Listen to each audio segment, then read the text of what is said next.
Bos días a todos e a todas.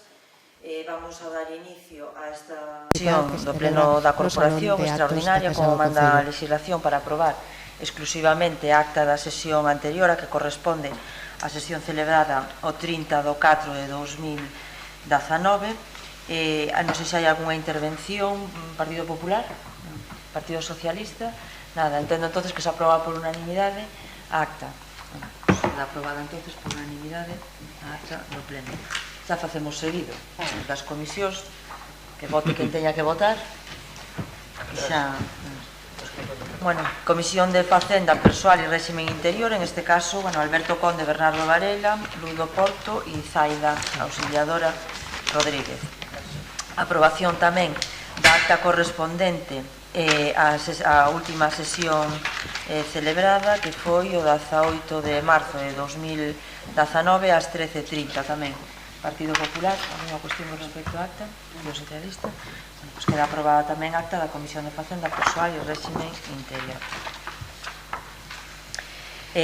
Aprobación, se procede, da acta correspondente á Comisión de Facenda, Persoal e Réximen Interior en calidade de Comisión Especial de Contas, que foi celebrada o 9 de xullo de 2018 ás 13:30 horas. Os asistentes foron Bernardo Varela, María Isabel Poisa, Luis do Porto e Zaida Rodríguez. Alguna cuestión respecto a esta acta? Non. Entendo tamén, entonces, que se aproba por unanimidade a Comisión de Facenda.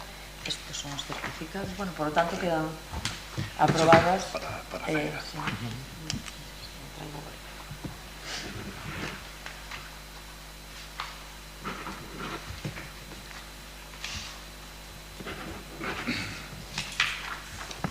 Pois, sin máis, entonces, a celebración do Pleno toma de posesión vai a convocarse agora para o sábado ás 11:30 da mañán, para non interrumpir, bueno, pois con toda a programación que hai da Festa do Boi. E sin máis cuestión, só, bueno, pois darlle outra vez o agradecemento a aqueles compañeiros e compañeira que non pode estar hoxe aquí, Tere, bueno, pois polo traballo feito